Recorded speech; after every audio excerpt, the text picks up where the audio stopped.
Hi, welcome to Straight Talk About God video. I'm Jack. Who says history is dull, dead, dry?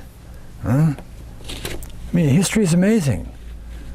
It's wonderful. History and borders on the incredible. Okay?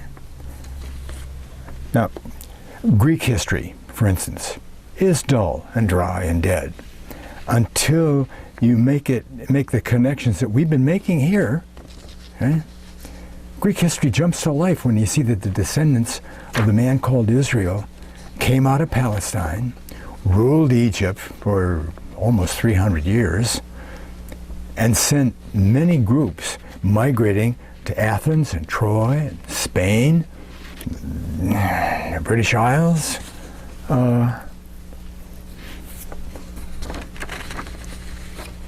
I mean, most of the history of these places holds just a little bit of interest, but that's all, until you fit it into the bigger picture, right? And find out that those people, their history leads right into our own backyard. And today it's going to be the Trojans. We talked about this in general already, but now we're going to lock it down with the details. But before we do that, as a background, what I want to do is lay the foundation of three different groups of prophecies. First of all, the movements, migrations, and so forth. These people are going to move, okay? Secondly, the location where they move to, okay? And thirdly, how much of a population, the population. So you can get out your Bible and follow along.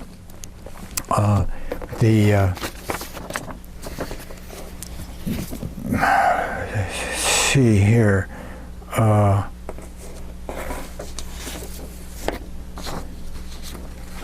And why do we do this? Huh? Well, the intent of this whole thing is to bring to light the truth of history as it relates to the people in the Bible, namely the lost tribes, because them are us, right? and also to dispel misinformation that's been perpetuated by ignorance, and lastly, to show that the Bible is a viable historical tool. Okay?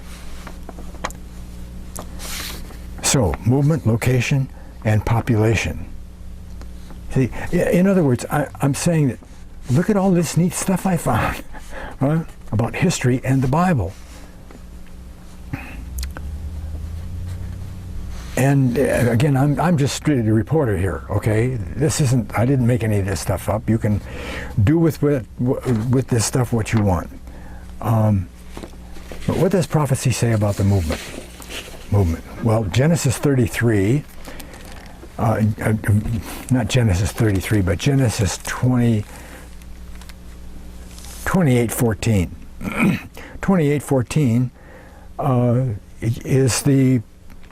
is the prophecy that was already given to Abraham and Isaac, and now it's given to Jacob, okay?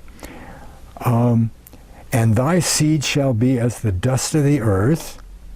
That's part of the population, part 2. And thou shalt spread abroad. Spread abroad. But what my margin says for spread abroad is, break forth. Okay, shall break forth to the west and to the east, to the north and to the south. So these people are going to go all 4 directions. Okay. Secondly, we try 2 Samuel.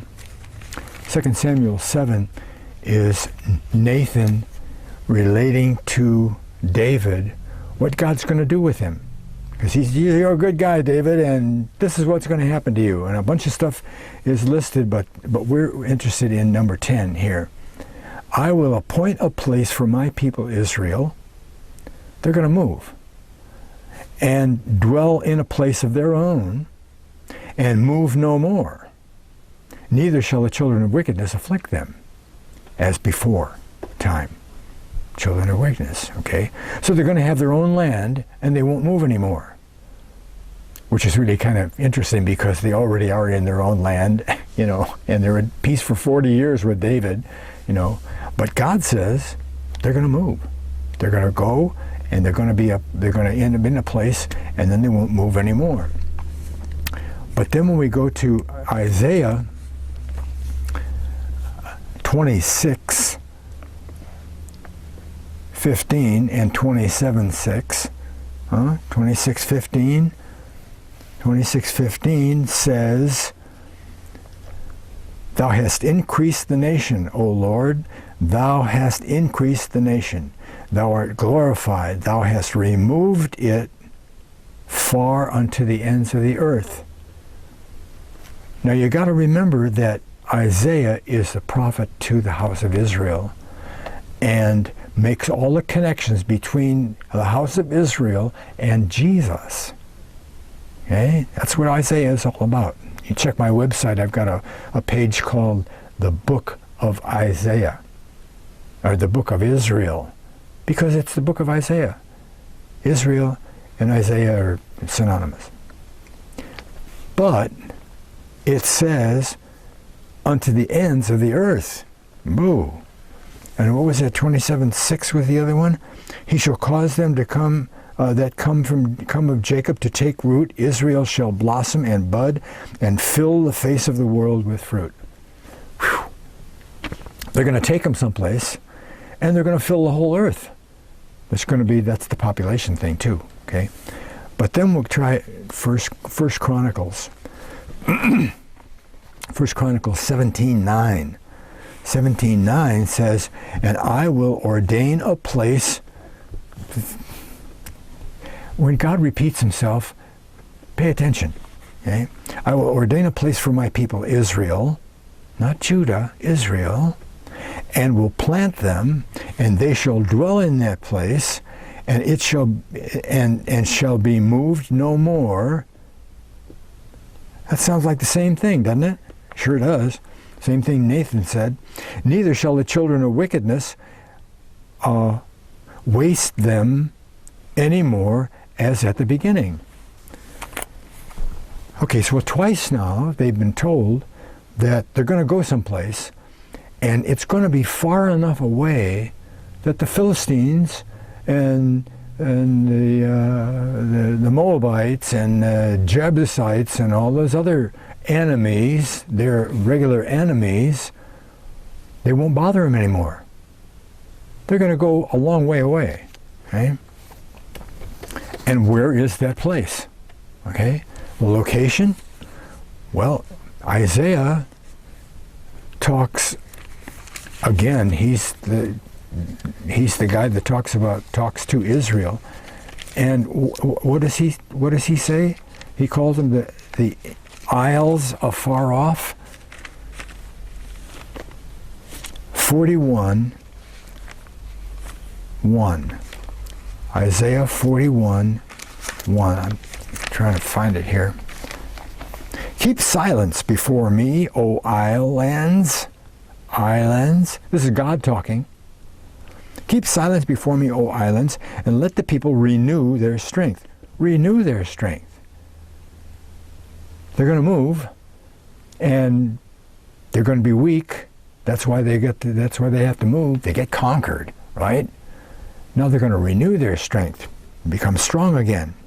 Let them come near, let them speak, let us come near together the judgment. Keep silence before me, O isles. Okay, well, that's isles. What islands were in the larger community of nations in the Middle East? Where are the islands?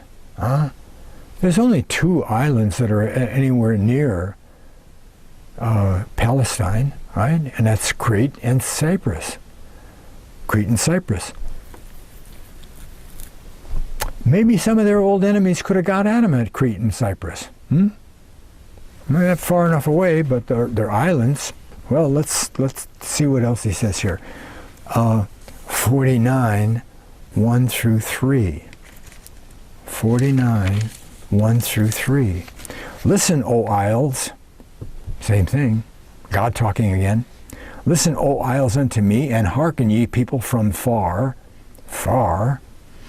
The Lord hath called me from the womb, from the bowels of my mother, and hath he made mention of my name, and he hath made my mouth like a sharp sword. Is this Isaiah? Doesn't sound like Isaiah. A sharp sword in the shadow of his hand hath he laid me, and kept me, and made me a polished shaft. In his quiver hath he hid me, and said unto me, it's not Isaiah. It's not Isaiah. This is Israel.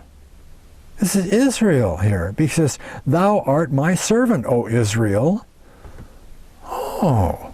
Well, either it's Jacob or the whole 10 tribes of Israel, or both. All right?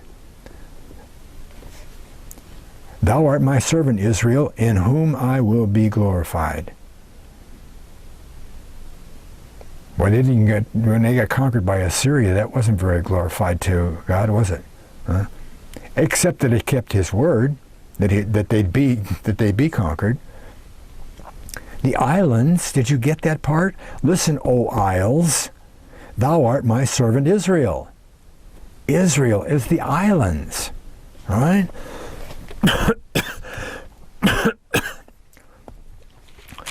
Same chapter, verse 12. Behold, these shall come from afar. He's talking about Israel again. These shall come from far. And lo, these from the north and from the west. Ah, and these from the land of Sinim. Israel is going to come from the north and the west and Sinim, wherever that is. Well, they're moving, right? They're going to move. They're going to move to a place and they won't be moving anymore. Where is that place? It's north and it's west. And it's also, Sinim means east. China. The Sino words come from China. The lost tribes, maybe 90% of the house of Israel made it into below the Caucasus Mountains, between the Caspian and the Black Sea, and made their way over into northwest Europe and the British Isles. The other 10% that were carried away went east. And they dropped off groups all the way to Japan, including Japan. They'll come from the east, and they'll come from the west, and they'll come from the north. So they're in the north, and they're in the west, and they're coming from the east, and we kind of have an idea where that is. But let's go to Jeremiah. Jeremiah 3:18. In those days, the house of Judah. Oh, that's not the house of Israel, okay? The house of Judah shall walk to. King James says with, but it's to. House of Judah, the Jews will come to who? The house of Israel. Oh, the Jews are going to walk to the house of Israel, and then they shall come together out of the land of the north, and the land that I have given for inheritance to their fathers. Somehow the Jews are going to come to Israel, and they're both going to come out of the north down into Palestine to the Holy Land. Oh, where is that north? Let's try Jeremiah 31, 7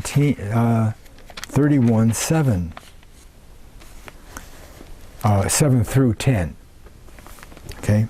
For thus saith the Lord, sing with gladness for Jacob, and shout Among the chief of the nations publish ye, praise ye, and say, O Lord, save thy people, the remnant of Israel. Sing with gladness for Jacob. For Jacob. Jacob is Israel, the house of Jacob. Israel, behold, I will bring them from the north country. Oh, there we go. And gather them from the coasts of the earth, and with them the blind and the lame and the woman with child and her that travaileth with child together. A great company shall return thither. They shall come with weeping, and with supplications I will lead them. I will cause them to walk by the rivers of the waters, the straight way, where they shall not stumble. For I am the father to Israel. And this really locks it down, because Israel by itself could be interpreted all 12 tribes. Or the man, but we know we're talking about people here. But this locks it down. For I am the father to Israel, and Ephraim is my firstborn. Ephraim is definitely the name of the nobility of the house of Israel. They ran the house of Israel. They were the nobles. They got the birthright. They got the main part of the blessing of all of Jacob's blessing to the kids. Verse 10, hear the word of the Lord, O ye nations, and declare it in the isles afar off. Jeremiah and Isaiah both call them the isles afar off. Isles afar off.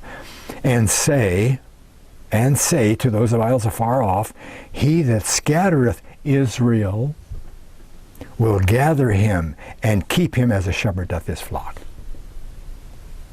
Ephraim is up there in the isles. And one more location here is in Hosea, because if you remember, we did a whole segment on Hosea, and in the first chapter it says that they're going to be scattered, they'll move, and they won't have God's mercy, and they won't have his name. They won't know who they belong to anymore. They lose identity right there. But in verse 10, the Jezreel is the first kid. It calls scattered. I'll get to that again later on. But in verse 10, it says, and yet, after all of this stuff happens, and they're in a place already, okay, yet the number of the children of Israel shall be as the sand of the sea. That's part of the population thing. 1 billion of them, or more, okay, which cannot be measured for the or numbered. And it shall come to pass that in the place where it was said to them, ye are not my people, that it shall be said unto them, ye are the sons of the living God. You take these prophecies, just these ones that we're going to do, and a few more on the population, and apply those prophecies to today, and see what population group fits all of these prophecies. And you'll find the lost tribes. Simple, okay? But in the place they go to, they'll be called the sons of the living God. Okay? That's not the Buddhists over in India, or, okay? That's the Christians. The Christians outside of the Jews. We're not talking about the house of Judah, we're talking about the house of Israel. The Christians are the people who are known as the sons of the God of the Bible. They're the lost tribes. Right? And again, we go to the population. Millions and millions of them. Genesis 13, verse 16. And I will make thy seed as the dust of the earth, so that if a man can number the dust of the earth, then thy seed shall be numbered. 15:5. Look now to the heaven and see if the stars, if you can number them. So shall thy seed be. 22, verse 22, 17. Blessing I will bless thee, multiplying I will multiply thy seed as the stars of the heaven and the sand of the sand which is upon the seashore, and thy seed shall possess the gates of their enemies. Remember that one?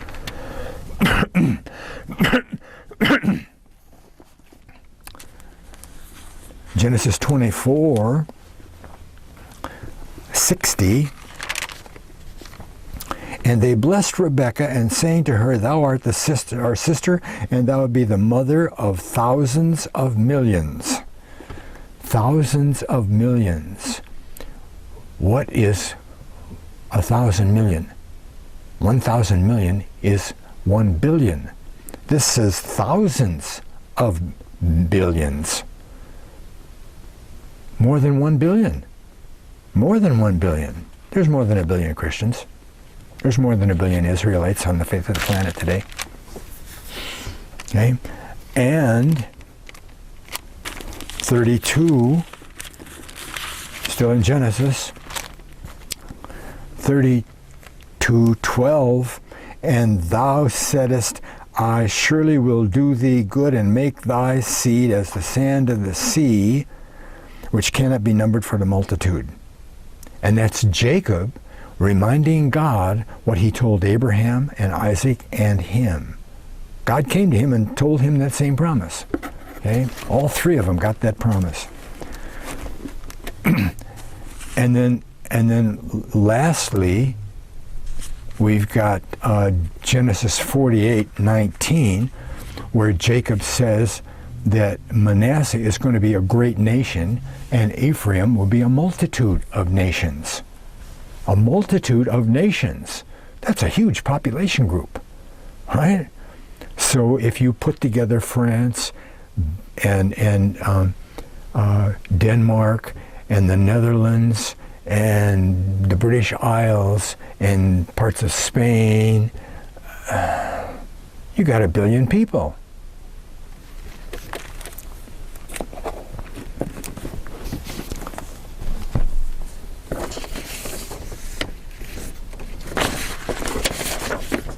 Okay, that takes care of the prophecies. But now,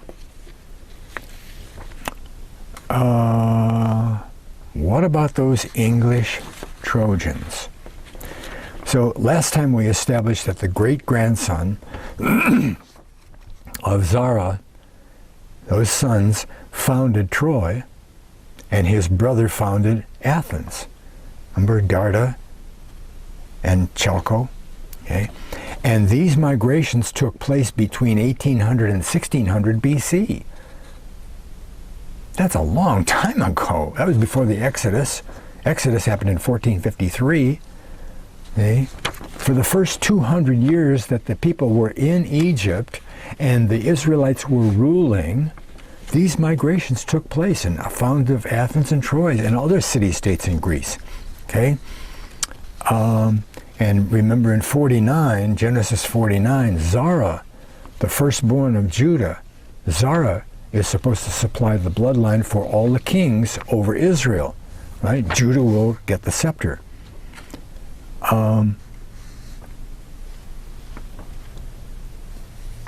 But when the three grandsons, Chalco, Darda, and Haman, and later on Danaus and Cadmus migrate away, that only leaves the line of Pharez in Egypt. See, David was of Judah, but the line of Pharez. Why Pharez? Zara is the firstborn. He's supposed to be ruling. Why wasn't David from the line of Zara? Because Zara was gone. There weren't enough Zarahites left over to form the ruling class like they were supposed to. They were all gone up to the North Mediterranean and across over into Spain. Okay? There were no Zarahites left. Okay? They were all ruling over there. What else did I want to tell you about that?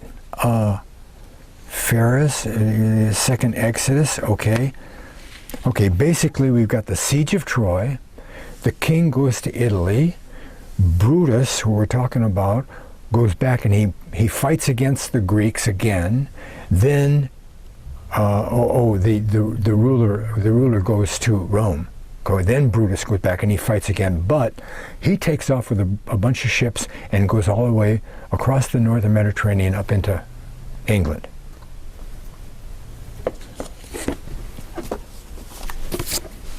Now, some people don't like Geoffrey of Monmouth. Okay, Geoffrey of Monmouth, history of the British kings. Okay, Geoffrey of Monmouth. Geoffrey of Monmouth. And this guy's no penny ante historian, okay? He's got some good credentials, okay? He was born in 1100 AD. He was a secular Augustinian canon at St. George's College in Oxford. He's an Oxford professor. Right? And later on, 1152, he became the bishop of St. Asaph. Huh? He died 3 years later, so they say that he probably didn't take office. But so he's a high mucky muck, and he's got resources, right? And the education to back it up. After the Trojan War, remember, Helen is over in Troy, and the Greeks are going to come and save her. Okay. After the Trojan War, Aeneas, he was the king. Aeneas, fleeing from the desolation of the city, came with Aeneas by ship unto Italy. There,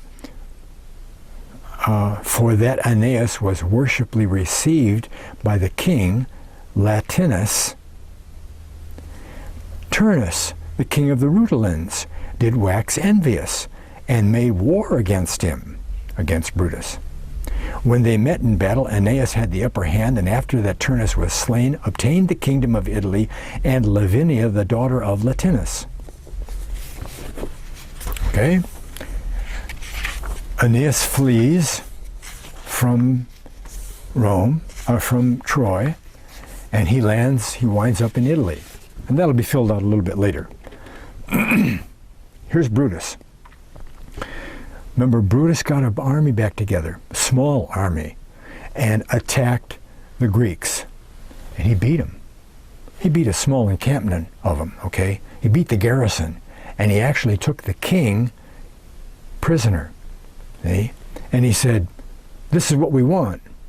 Will you give it to us or you die? Well, counsel showed that there were too many Greeks, okay? There was no way that the king was going to give Brutus some land and some territory, and him and his Trojans would do that, and then peace would follow. Greece would just come and attack him again anyway. So they made a deal. They said, okay, you outfit us with all our supplies and everything, and we'll leave. We'll go. So this happens after the war. The king says, who but with so few have challenged to battle so mighty a host of armed warriors, and at the first onset have led away their king in fetters? It's the king talking. But is that you so noble and so mighty prowess have been able to withstand me? I give him my daughter Inogen. I give him moreover gold and silver, ships, corn, wine, and oil, and whatsoever ye shall deem needful for your journey. Or journey, see? So they're going to get the ships together, gather all the Trojans together, and they're going to go. They don't know where they're going to go, but they're going to go. Okay? And they start out west. Okay? Westward. So they don't know where they're going to go, and Brutus stops and he asks Diana, goddess Diana, he says, hey, where do we go? Okay? And he gives a long prayer, and she comes back in a dream and a vision and says to him, she says, Brute. He calls him Brute, not Brutus. Brute, past the realms of Gaul, remember Gaul is France, right? Past the realms of Gaul, beneath the sunset, way, way out west, lieth an island, girt about by ocean, guarded by ocean, erst the haunt of giants, desert of late, and meet for thee, for this thy people. Seek it, for there is thine abode forever. There by thy sons again shall Troy be builded. There by thy blood shall kings be born hereafter, sovereign in every land, wide world over. His bloodline, Judah's bloodline, because Brutus was out of Judah, Judah Zara, his bloodline will supply kings for nations all over the whole world. Right? Wow.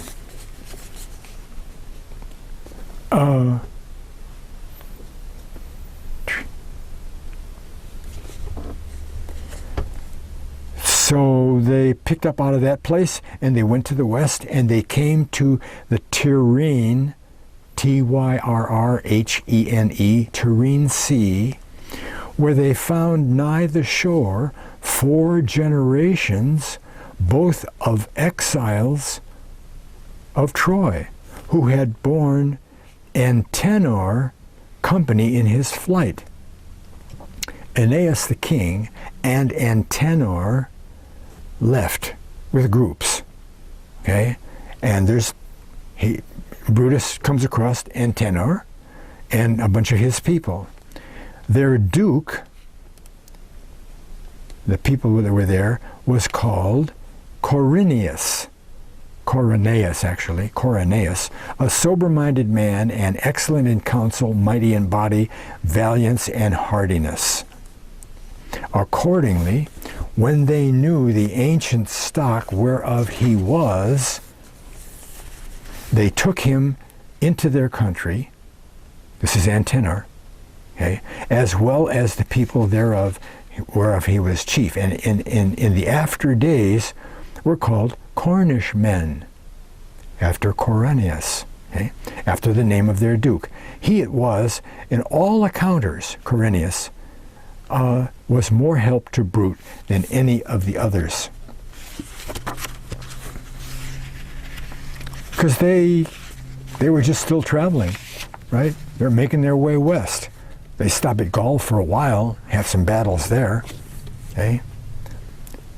With the assent of his men, because those battles, they were winning.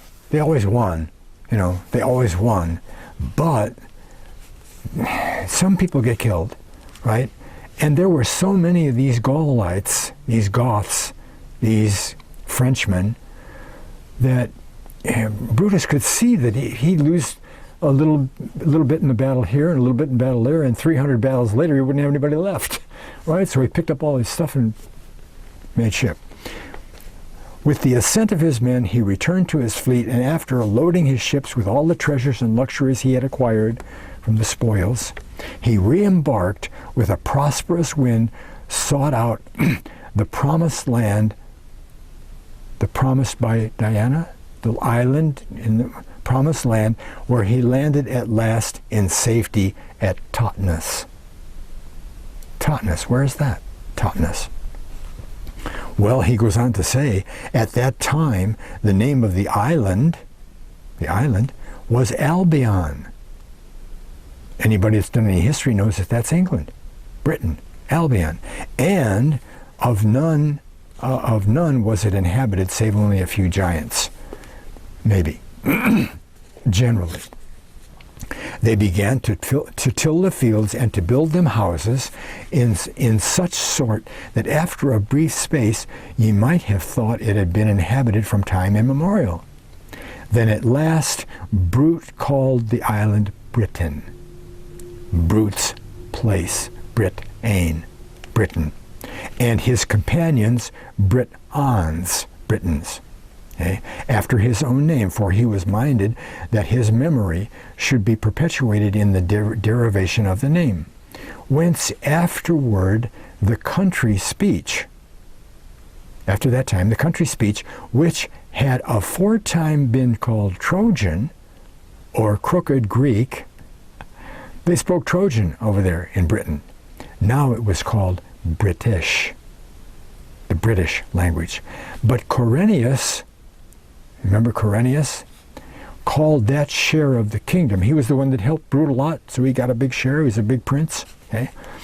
His share of the kingdom, which had fallen to him by the lot, Cornwall.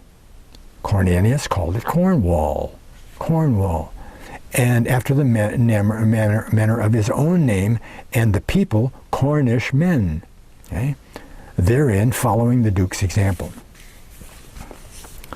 After that he had been king, and seen his kingdom, Brut was minded to build him a chief city. Build the capital city, Alexandria. And following out his intention, he went around the whole circuit of the land in search of a fitting site. When he came to the river Thames, he walked along the banks until he found the very spot fitted to his purpose. He therefore must have had a good harbor. He therefore founded his city and called it New Troy. New Troy, right. And by this name it is known for many ages thereafter, until at last, by corruption of the word, it came to be called Trinovantum. Trinovantum. Here's a little summary. Accordingly, when the aforesaid Duke, that's Brutus, founded the said city, he granted it as of right unto the citizens that should dwell therein, and gave them a law under which they should peaceably be entreated. At that time, in parentheses, in that time Eli the priest reigned in Judea. Eli the high priest, you remember him? Fat guy, bad kids, fell off backwards, broke his neck. And the Ark of the Covenant was taken by the Philistines. Remember that part? The sons of Hector reigned in Troy, having driven out the descendants of Antenor. Those are Greeks. Antenor, driven out. Okay. In Italy reigned Silvius Aeneas. Silvius Aeneas, the son of Aeneas and uncle of Brut, he being the third of the Latin kings. Interesting. Well, there's a Roman historian named Livy, okay, History of Rome, early history of Rome. What does he have to say about Brutus and Troy and all of that? It's generally accepted that after the fall of Troy, the Greeks kept up hostilities against the Trojans, except Aeneas and Antenor. These two had worked consistently for peace and the restoration of Helen, and for that reason, added to certain personal connections of long-standing, they were allowed to go unmolested. Took their people and went. Okay? Aeneas was forced into exile. He, however, was destined to lay the foundations of a greater future. Much greater, we'll find out. He went first to Macedonia, Macedonia, Dan's place, right? Then in his search for a new home, sailed to Sicily, and from Sicily to the territory of Laurentum. This part of Italy, too, like the spot where Antenor landed, is known as Troy. Aeneas' men, in the course of their almost interminable wanderings, had lost all of their possessions except their ships and their swords. Once on shore, they set about scouring the countryside for what they could find. While thus engaged, they were met by a force of armed natives who, under their king Latimus, came hurrying up from town and from the surrounding countryside to protect themselves from the invaders. Wow. Well, there's two accounts. One said that they had a battle and Aeneas beat him up, and then they made a treaty. But here's the one that I like better. It says, Latimus, before the trumpets could sound the charge, he came forward with his captains and invited the foreign leader, Aeneas, to parley. He then asked Aeneas who his men were, where they came from, and all that. And he told them all that. And he said, they burned our house, and now we're just looking for a place, you know. Well, Latimus, hearing their story, was so deeply pressed by the noble bearing of the strangers and their leaders' high courage, either for peace or war, that he gave Aeneas his hand in pledge of friendship from that moment onward.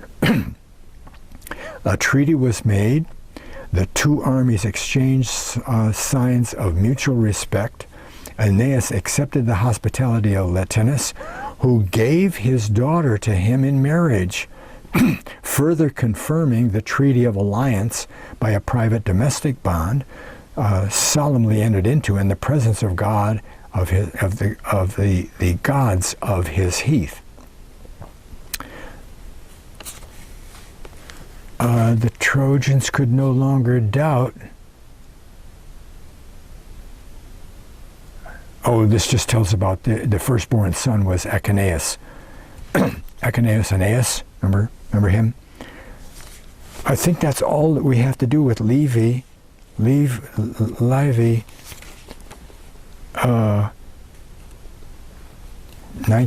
right. So we've got another guy here that we've already come in contact with named Howard Rand, and he's got a study in Hosea. Remember we saw him in the study of Jeremiah. But he's talking about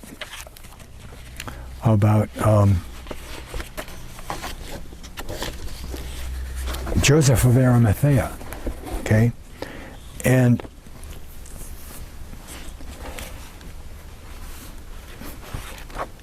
'64.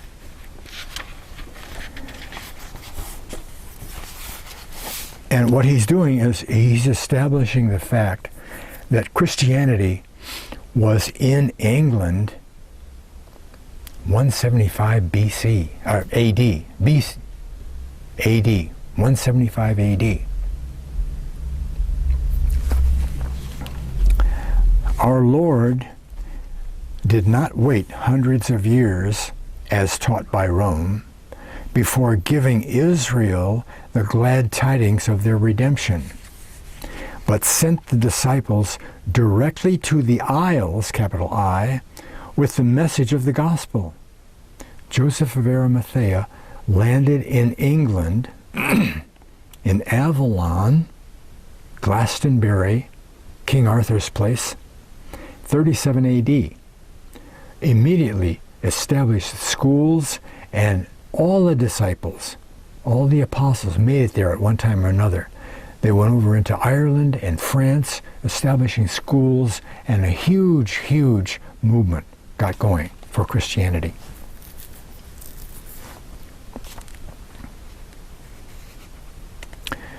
The conversion of England to Christianity is given in the encyclopedia as taking place between 597 and 686 AD.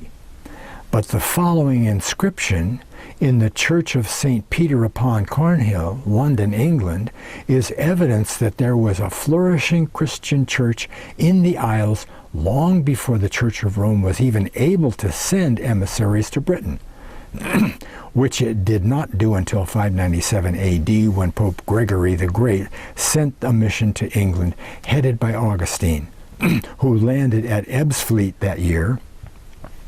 Note the inscription carefully and mark the date. That's a big, long inscription here. This doesn't say, we landed here and did that.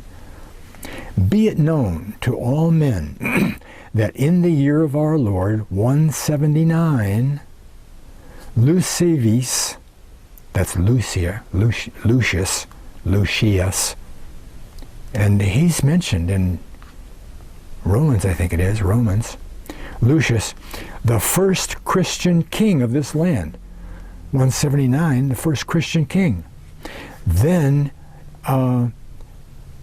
called this land, then called Britain, Eonian, founded ye first church of London, that is to say, the church of St. Peter-Upon-Cornhill, and he founded there the Archbishop's See, and made that church ye metropolitan chief church of this kingdom.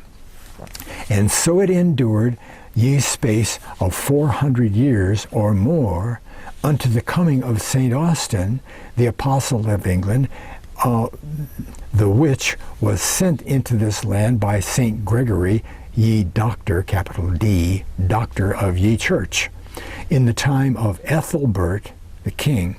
And then was the Archbishop's See and Paul removed from ye church of St. Paul and Peter-Upon-Cornhill to Dorburnia, now called Canterbury, Archbishop of Canterbury, right? And there it remained to this day, and Millet, a monk, which came to this land with St. Austin, he was made the first bishop of London, and his see was in St. Paul's Church, and this Lucius king was the first founder of St. Peter's Church upon Cornhill, and he reigned king in the land after Brut. See, it even mentions Brutus. After Brut, 1245 years. And in the years of our Lord, 124, Lucius was crowned king, and he was buried. Okay. It's interesting to note that the reference to Brut, or Brutus, who came to London after the destruction of Troy, for he also was of Israel's stock.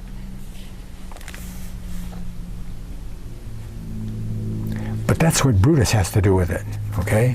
Interesting stuff about the church. But, there. And what about our old friend, missing links discovered in the Assyrian tablets? E. Raymond Capt?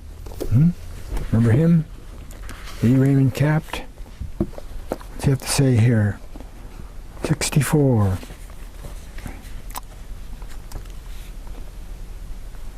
Number, wait, 2 and 3. Oh, okay. 2 and 3. 2 and 3, and then,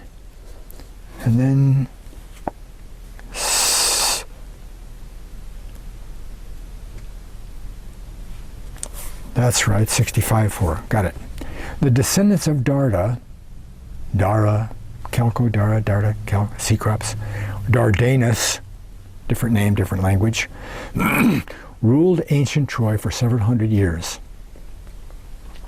until the city was destroyed in the famous siege of Troy.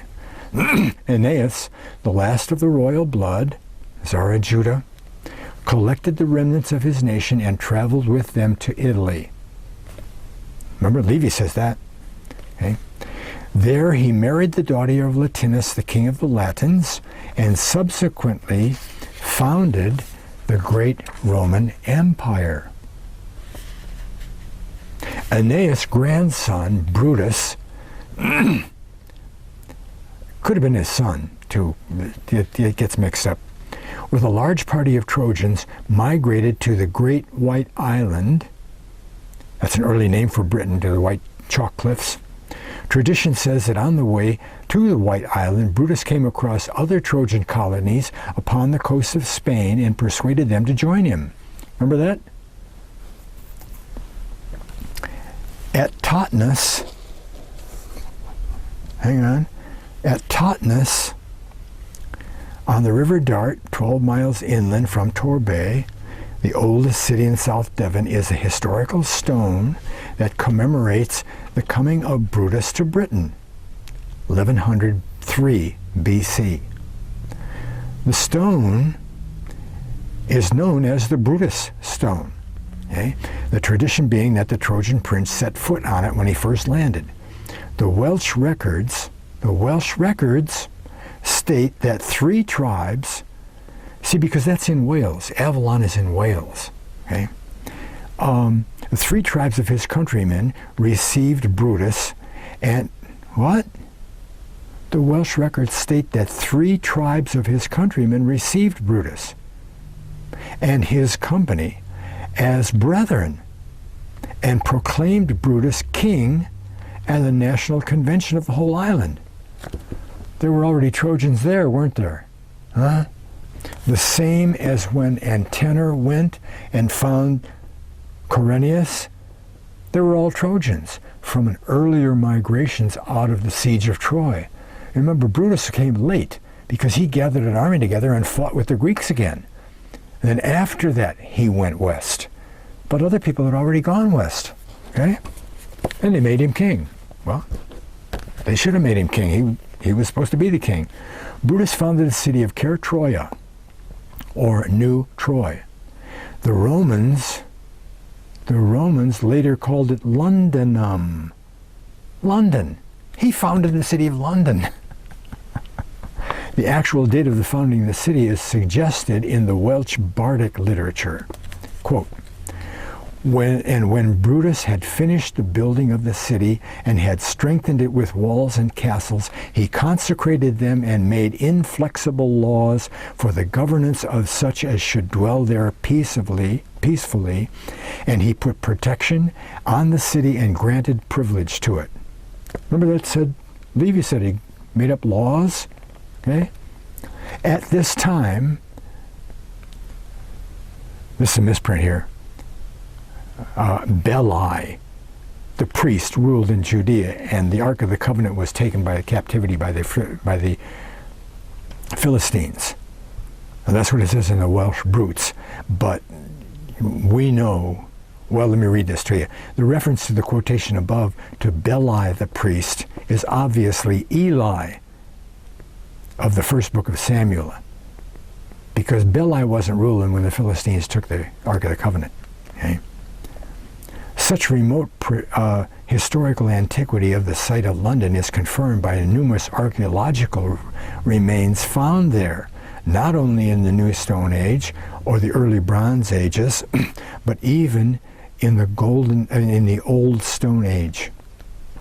And this indicates that it was already a settlement at the time when Brutus selected it for a site of his new capital, New Troy. Okay? There is ample reason to believe that the Trojans, Spartans, Dorians, Lacedaemonians, Achaeans, Minoans, Danans, and the Palestinian tribe of Dan are all branches of the same central stem, branches united from the beginning of a common ancestor, Shem.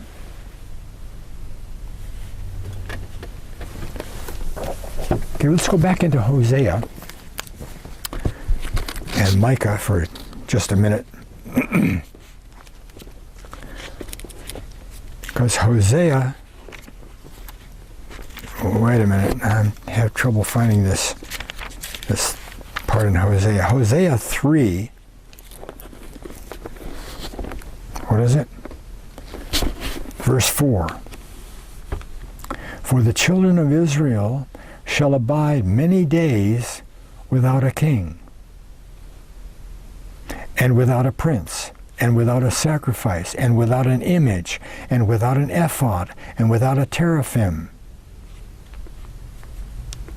The lost tribes are going to be taken away, forget who they are, and they won't have any of the traditional rituals and things anymore. They'll be gone.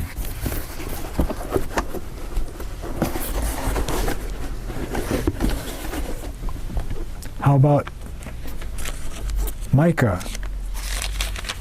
Micah says the same thing. Only it's very obscure in Micah. This is chapter 2, verse 13 of Micah. Well, let me start with 12 there, okay?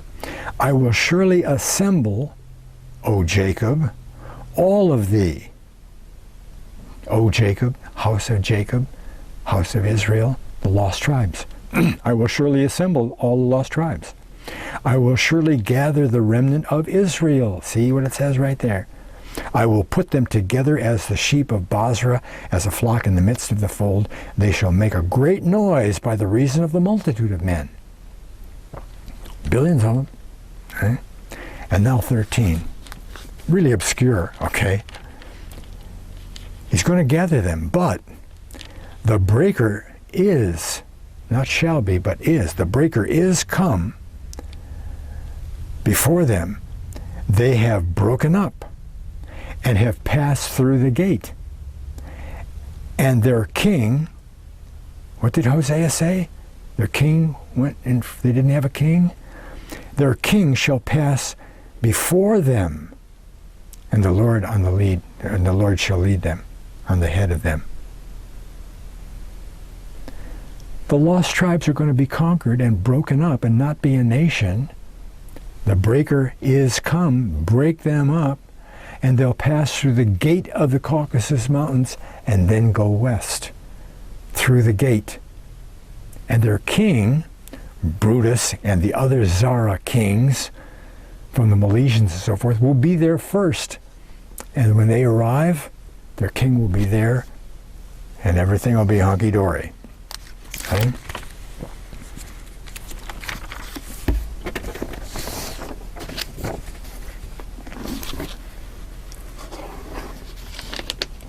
Brutus lands in Totnes. Micah. Let me remind you about the Apocrypha. You look this up in the Apocrypha. We did this already. And you'll find in, what is it, Second Esdras, where the lost tribes, it names the lost tribes, they go up through the headwaters of the Euphrates River, right? Through the Caucasus Mountains. It says so right there. But now here's a very strange, well, let's see, again, biblical prophecy works itself out in history. For just for recap, okay? Brutus establishes his role in England, okay? 600 years before the first wave of the Celts and the Scythians arrive from the Black Sea, where they were relocated by the Assyrians, right? But what about this thing it says in Ezekiel here? It says, this is Ezekiel 21, verse 25. 3 verses.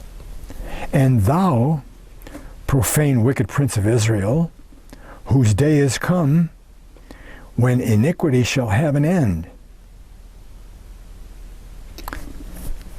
Ezekiel's a young guy in the priest line, taken captive already. He writes from Babylon, right?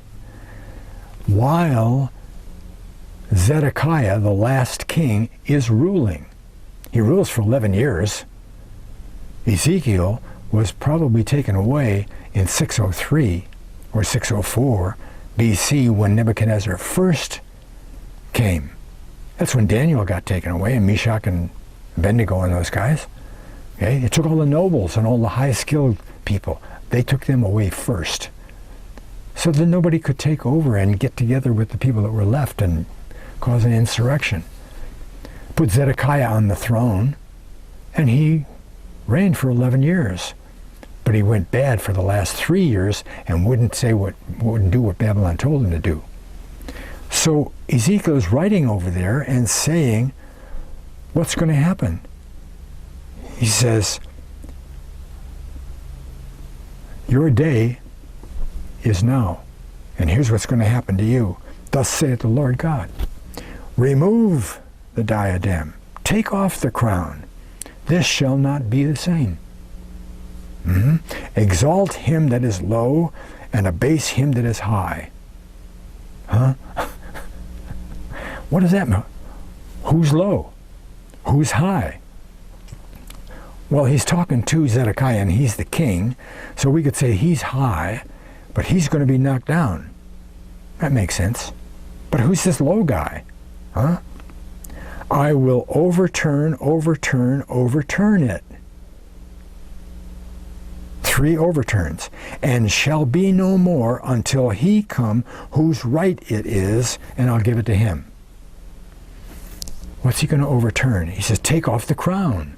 The crown is going to be overturned. Okay? Not the physical crown, okay? The throne.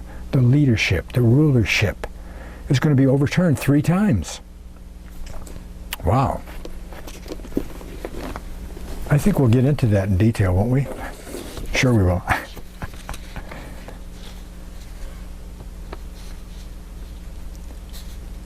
What's it say here? So, this doesn't seem to make any sense until you fit it into the big picture that we're putting together. Okay? So this is a fascinating area, dealing with the throne of the Hebrew nation. Okay? The high princes are brought down, and the low princes are lifted up to prominence. Okay? And the movement of the ruling seat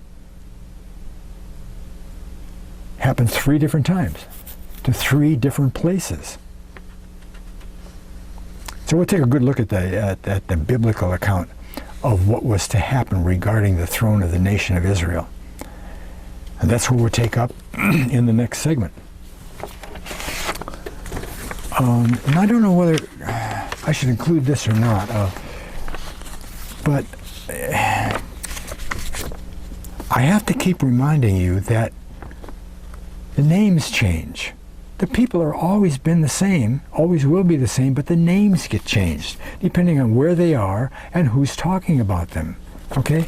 I made up this list when we studied this in class. I made up this list here of all the names. See, it says the name of the game. The game's the name. And there's all the lists of all the different names. See? And we've got the beginning here. First of all, from Egypt. Okay, from Egypt. We've got the Exodus out of Egypt, and that's these people. All these people here. Okay? Then we got the family is split while in Egypt, Judah and Israel, and then the Exodus happens, and some of them go west and some of them go east. Okay? So, in the promised land, they've got the house of Isaac, the house of Israel, the house of Joseph, the house of Jacob, the house of Ephraim, or just Ephraim, the house of Israel, and even Samaria. Those are the names of the house of Israel. The house of Judah only has 3 names: Jerusalem, capital, Jews, and the house of Judah, or the kingdom of Judah. But then after the Exodus, when Assyria comes and deports all those people, then we've got the Assyrians, and the Babylonian name is the Qumri, or the Gamir, or the Gamira, or the Gimra, or the Jimmerai, depending on who's writing. But these same people called those that went to the east the Iskuza. Okay? But the Persians, who were over east, they called the ones that went to the west the Saka, or the Sak-A, A-E, the A of Sak. Okay? But over on the eastern side, the Persians called them the Saka, again, or the Massagetei, or the larger group of the Gat people. What did the Greeks call those people? The Greeks called the western ones, over by the Black Sea, the Camerioi, or the Celts, or the Gatei. See, that goes over from the other language. But they called the ones in the east the Scuthai, the people of Scuth, or the Scythians. Right? How about the Romans? What do they call those people? They call them the Cimri, or the Gauls, over on the west. Okay? But the eastern people, they call them the Germans. The Germans, remember that? The Scythians were up there, and the Sarmatians came up and pushed them around, and then there were the Scythians and the Sarmatians there, and the Romans, in order to keep them straight, called the Scythians the true, the genuine Scythians. And the Sarmatians were just the Scythians. Genuine in Rome becomes Germane, the Germans. The Romans called the Scythians Germans. Okay? How about the English names for all of those people? Well, the people that were on the west were the Cimmerians. Cimmerioi becomes Cimmerian in English.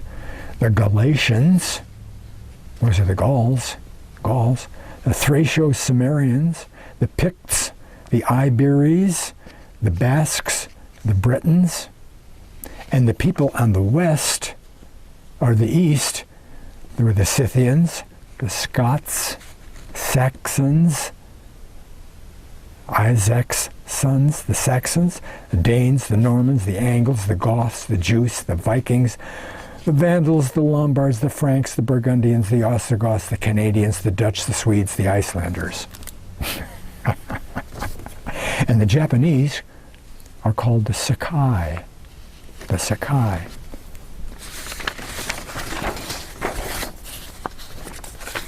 Names. Israelite names. Okay? 3 different names used in the Bible that cause a lot of confusion. Hebrews, Israelites, and Jews. Well, all the people that we're talking about are Hebrews, aren't they? They were all Hebrews. They started with Eber up here, and all of those people, all the way for the rest of the history, were all Hebrews. But all Hebrews, all Israelites,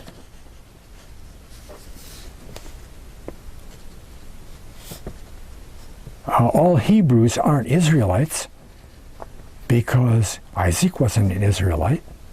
Jacob wasn't an Israelite. He was Israel. Okay? Out of Jacob come a group of people called the Israelites, the 12 tribes, right? So that's the Israelites, Judahites, Benjamin, Levites, and the two nations. But all Israelites aren't Jews. All Hebrews aren't Israelites. All Israelites aren't Jews, because we found in 2 Kings, the very first time that Jews is mentioned is when there's a war happening, and the Syrians call the Judahites of the kingdom of Judah, they shorten the name down to Jews.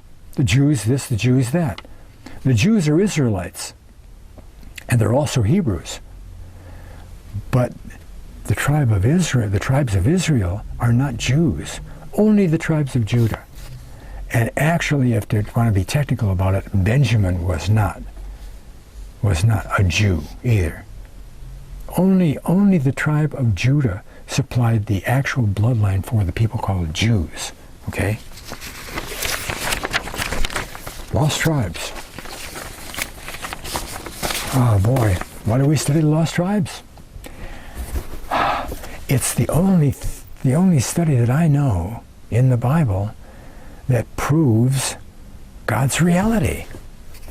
Well, why do we have to prove God's reality?